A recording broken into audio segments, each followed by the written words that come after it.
بسم اللہ الرحمن الرحیم۔ ہڈی اتر جانا۔ علامات: اگر ہڈی اتر گئی ہو تو جوڑ بدصورت ہو جاتا ہے، شدید درد اور حرکت ناممکن ہو جاتی ہے۔ طبی امداد: متاثرہ حصے کو حرکت نہ رہنے دیں، مریض کو آرام دہ حالت میں رکھیں اور مریض کے جوڑ پر ٹھنڈی ٹکور کریں۔ عضلاتی کھچاؤ یا موچ آ جانا: اعصابی کھچاؤ ہو جائے یا موچ آ جائے تو اس جگہ پر شدید درد ہوتا ہے، ہاتھ لگانے سے تکلیف بڑھ جاتی ہے، سوجن ہوتی ہے اور جوڑ کی حرکت انتہائی تکلیف دہ ہوتی ہے۔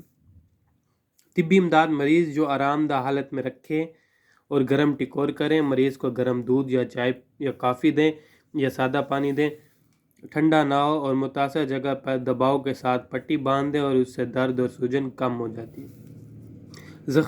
زخم چیک کریں، گہرا تو نہیں، خون زیادہ بہہ رہا ہے۔ طبی امداد: مریض آرام دہ حالت میں رکھیں، خون روکنے کے لیے دباؤ کے ساتھ پٹی باندھ دیں اور جسم کے اس حصے کو اونچا رکھیں جس کو گرم رکھنے کی کوشش کریں، گرم دودھ یا چائے دیں، ہسپتال لے جائیں۔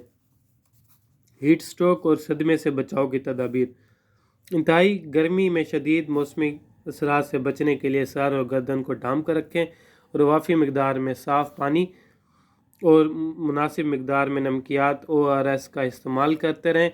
ہیٹ سٹروک کی صورت میں متاثرہ شخص کو فوراً ٹھنڈی یا سایہ دار جگہ پر منتقل کریں، اس پر ٹھنڈا پانی ڈال کر جسمانی حرارت کم کریں اور مریض کو ہسپتال منتقل کریں۔ 5واں، آگ یا ایمرجنسی میں ہنگامی انخلاء کے بنیادی اصول: اپنے اسکول، دفتر، فیکٹری یا عمارت سے متعلقہ شخص کو سیفٹی وارڈن کی ذمہ داری سونپیں۔ اسکول یا متعلقہ عمارت نقشہ نمایاں جگہ پر آویزہ کریں جس میں واضح طور پر اخراجی راستوں ایگزٹ روٹ کی نشاندہی کی گئی ہو۔ سیفٹی وارڈن یقینی بنائے کہ تمام راستے کھلے ہیں اور کسی قسم کی کوئی رکاوٹ نہیں ہے۔ بلند و بالا عمارتوں میں ہنگامی انخلاء کے لیے باہر کی طرف ایمرجنسی سیڑھیاں موجود ہونا بھی ضروری ہیں۔ ایمرجنسی کی صورت میں باہر نکلنے کے لیے لفٹ کا استعمال نہ کریں۔ دھوئیں میں فرش کے نزدیک رہ کر رینگتے ہوئے باہر نکلیں۔ یاد رکھیں فرش کے نزدیک ہوا صاف اور کم زہریلی ہوتی ہے۔ عمارت سے باہر سب لوگوں کے جمع ہونے کی جگہ اسمبلی ایریا کا سب کو پتہ ہونا چاہیے اور سیفٹی وارڈن اس کی آگاہی کے لیے ہر ماہ موزوں دن پر فرضی مشق کروائے تاکہ لاپتہ یا متاثرہ افراد کا پتہ لگانے کے بعد ان کے بچاؤ کے لیے مؤثر اقدامات کیے جائیں۔ ہنگامی انخلاء کی صورت میں متعلقہ افراد سیفٹی وارڈن یقینی بنائے کہ عمارت میں موجود تمام افراد عمارت سے باہر آ چکے ہیں۔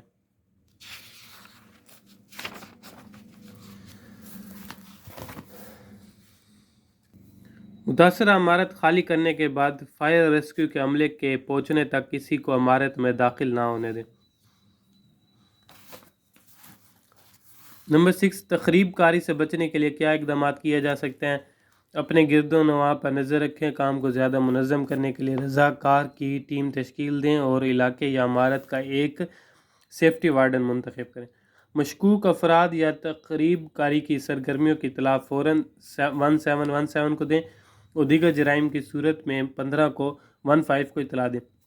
ایمرجنسی نمبرز کی فہرست فوری رابطے کے لیے نمایاں جگہ پر آویزہ کریں۔ اونچی چار دیواری، خاردار تاروں اور سیکورٹی کیمرہ کی مدد سے عمارت کے تحفظ کو یقینی بنائیں۔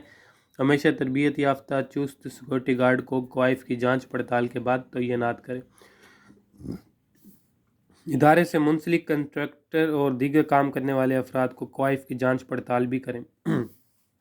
تمام سٹاف کو خبردار کیا جائے کہ وہ معمول سے ہٹ کر ہونے والی کسی بھی صورتحال، مشکوک کارروائی اور لاوارث پڑی ہوئی اشیاء مثلاً بریف کیس، کھلونے اور پارسل وغیرہ کی اطلاع متعلقہ انتظامیہ کو دیں اور محتاط رہتے ہوئے اس جگہ آمد و رفت روک دیں۔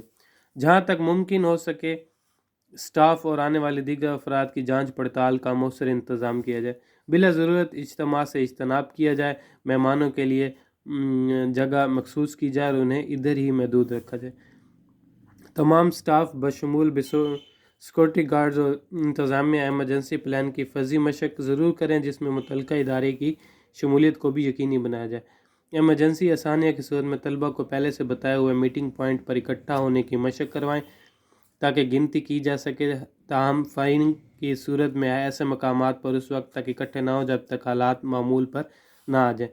اس دوران مختلف مقامات پر پناہ لینے کی کوشش کریں۔